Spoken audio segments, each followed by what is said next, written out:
Hi സുഹൃത്തുക്കളെ, നമ്മളിന്ന് beef fry ഉണ്ടാക്കാനാണ് പോണത്. നമുക്ക് മേടിക്കാൻ പോയാലോ? വാ.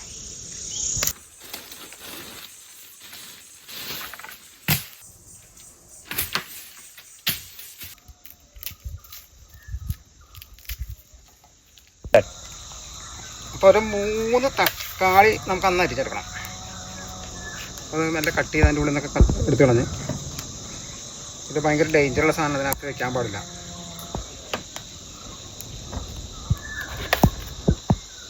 അപ്പോൾ തക്കാളി നമ്മൾ നൈസായിട്ടൊന്ന് അരിഞ്ഞെടുക്കണം. ഈ 3 എണ്ണം അരിഞ്ഞെടുക്കണം. ആദ്യം അരിഞ്ഞെടുത്തതിന് ശേഷം മാറ്റി വയ്ക്കാം.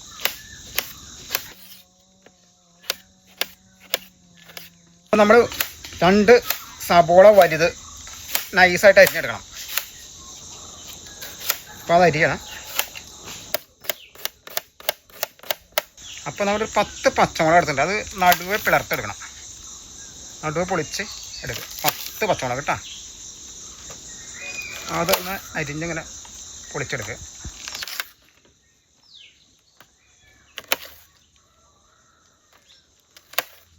അപ്പോൾ നമ്മുടെ ബീഫ് നമ്മളത് ചെത്തി അരിഞ്ഞെടുക്കാൻ പോകണം.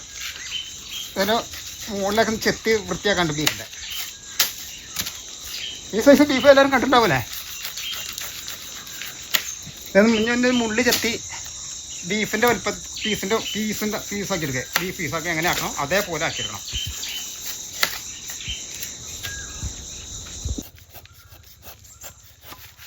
അപ്പം അത് നമ്മളെ അരിഞ്ഞിട്ട് ബീഫ് എങ്ങനെയാണ് കട്ട് ചെയ്യുന്നത്, കറി വയ്ക്കാൻ നമ്മളെങ്ങനെയാണ് ബീഫ് അരിഞ്ഞെടുക്കുന്നത് അതേ രീതിയിൽ അരിഞ്ഞെടുക്കണം, അതേ വലുപ്പത്തിലും. അപ്പം നമുക്കതൊന്ന് അരിഞ്ഞെടുക്കാം.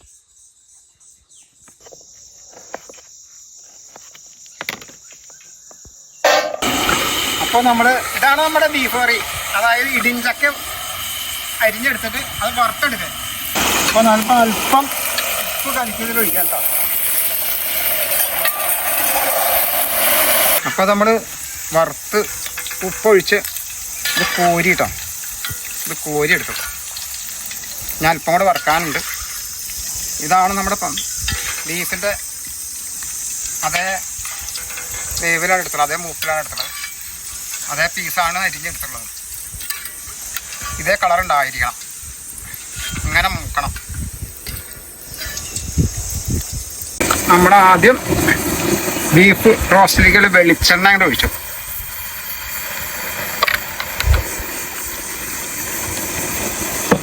അതിനുശേഷം സബോള അരിഞ്ഞതിട്ടു. സബോള ഇട്ടു കേട്ടോ.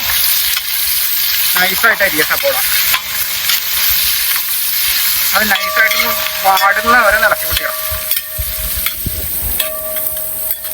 അതിനുശേഷം പച്ചമുളക് അരിഞ്ഞിട്ട്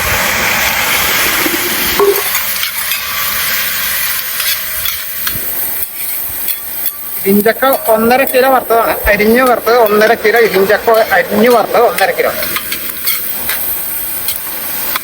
അടുത്തത് വെളുത്തുള്ളി ഇട്ടു.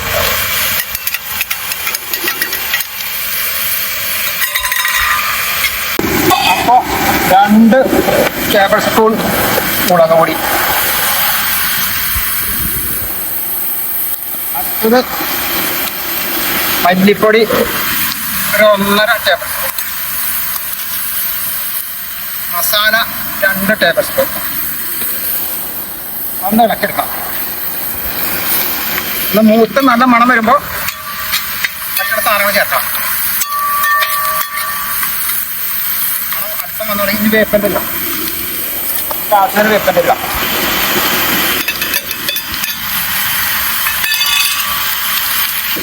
അല്പം മഞ്ഞപ്പൊടി, അല്പം മഞ്ഞപ്പൊടി. ഇനി നമുക്ക് അതിലേക്ക് വെള്ളം ഒഴിക്കാം.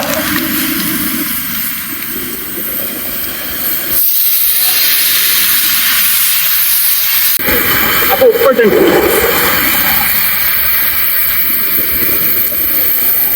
നമ്മൾ തക്കാളി ചേർത്തുക. തക്കാളി ഒന്ന് അല്പം വെന്ത് കഴിഞ്ഞാൽ നമ്മുടെ ചിക്കൻ വറുത്തിടാം. അതായത് ഇടിഞ്ചക്ക വറുത്തത്. ഇടിഞ്ചക്കയാണ് നമ്മൾ ബീഫായിട്ട് റോസ്റ്റ് ചെയ്യുന്നത് കേട്ടോ.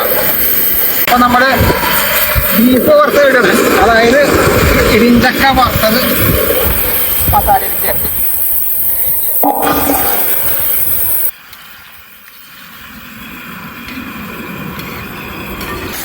നമ്മളെല്ലാം ഓഫ് ചെയ്തു. അല്പം വെളിച്ചെണ്ണ അതിലേക്ക് ഒഴിക്കാം.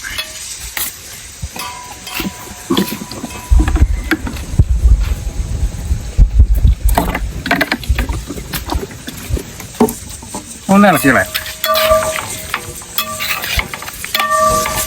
ഇപ്പൊ നമ്മുടെ ബീഫ് ഫ്രൈ റെഡി. ഇപ്പൊ നമ്മുടെ പരിപാടി തീർന്നിരിക്കണം.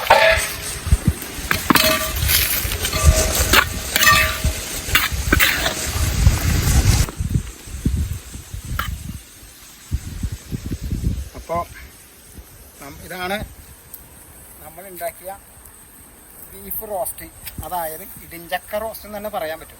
ബീഫ് കറി പോലെ തന്നെ പറ്റില്ല, ബീഫ് റോസ്റ്റ് പോലെ തന്നെ പറ്റില്ല.